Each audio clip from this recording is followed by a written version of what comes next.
Hi guys, it's Tom from BlackToad Studio, and I'm here to just quickly give you a run through of one of the projects I've been working on with Dom.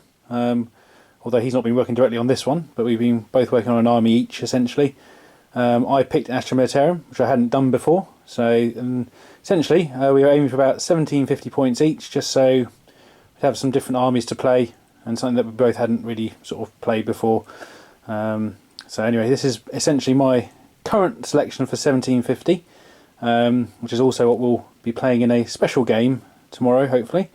And this is basically a video to show you what I've got in it and show you what I did to make up my list. Okay, so firstly, my army is consisting of 2 HQs. Now, I ummed and ahed about this a little bit, and I decided to actually go with the company command squad here, with just an officer with a power sword and a plasma pistol. It's mainly to give orders to some of the troops, essentially. Didn't want to spend too many points on it, but gave it the las cannon as well, just for a little extra punch, because it's nice to have the high ballistic skill with it as well. However, he's not my warlord. My other HQ is sitting over here. Is actually going to be Pask in the Eradicator at the front here, and he's going to be equipped with 2 plasma cannon sponsons, and also it has camo netting, along with his 2 squad mates. So we got 2 exterminators there, all with heavy bolters. That was mainly to get the old grudges warlord trait, so they get to get preferred enemy essentially, re-rolling on 1s when wounding and to hit essentially. Other than that, I'll now move over here to the middle, where you'll see I have a little troop selection here. I was going to go with a platoon, but I elected to actually go for veterans in the end, just for the higher ballistic skill.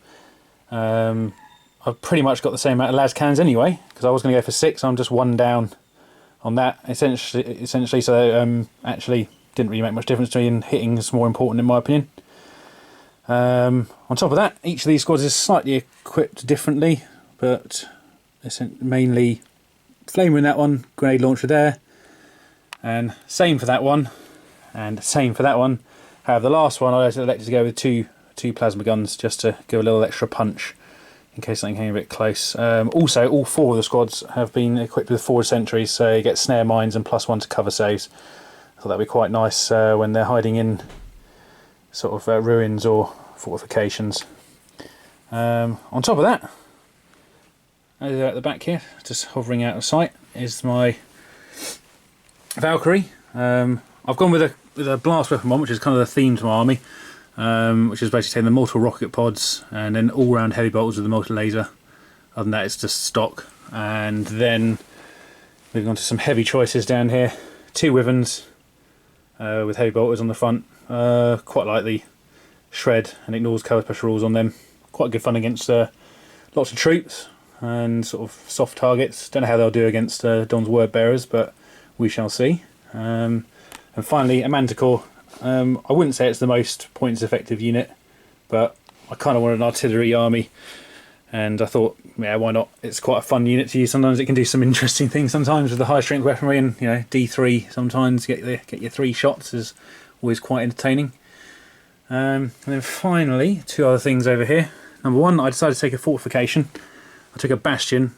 I was going to take an aegis defence line, but I wanted to take something a bit different in this particular battle report. And I haven't actually ever taken a bastion before, so I actually quickly repainted one that I did have, which has actually seen better days, but I think it has actually come out looking vaguely alright for this particular report. And also that is going to have the quad cannon on top, just for a little anti-air, because I believe there might be some Helldrakes around and some flying demon princes, so it's going to come in handy for that. And then finally we both decided that we'll both bring our Imperial Knights. Dom actually has a Chaos built up one, and I've got my Black Templars Knight here.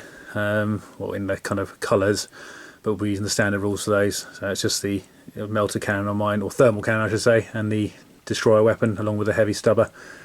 Other than that, that's basically what I've got. I'm just going to go through a couple of things that I'm going to attempt in the game that we're going to have, and sort of let you know of my tactics a little bit.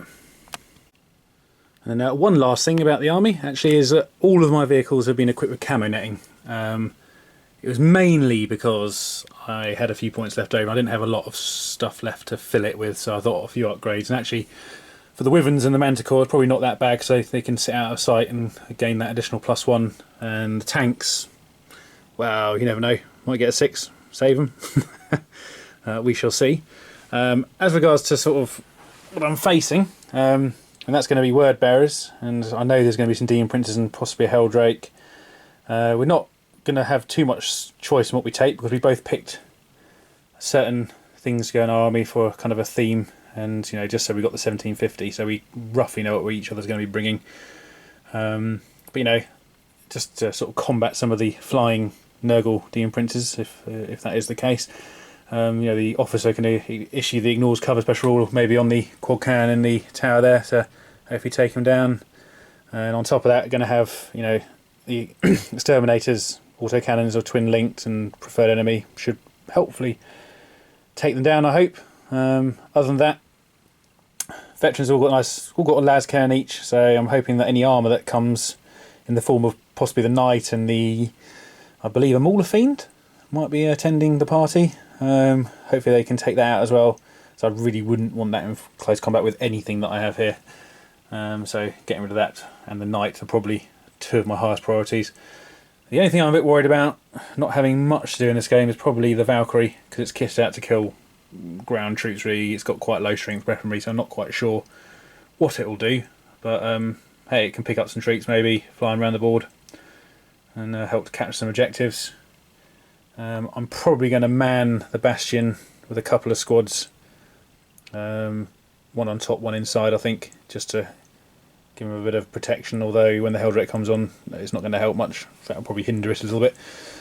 And then, obviously, finally with Pask here, the Eradicator.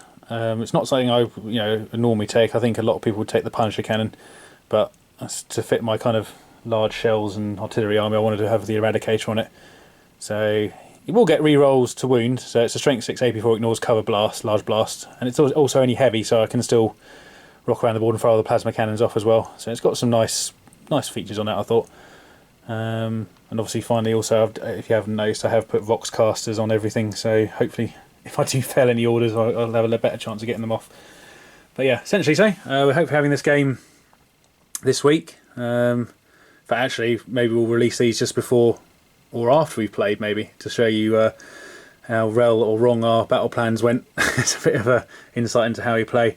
But I'm looking forward to the game, as I normally do with Dom. We have quite a long sort of game playing history, and I don't win a lot, to tell the truth. So maybe this time. Anyway, look forward to see you on the game, and hope you enjoy it.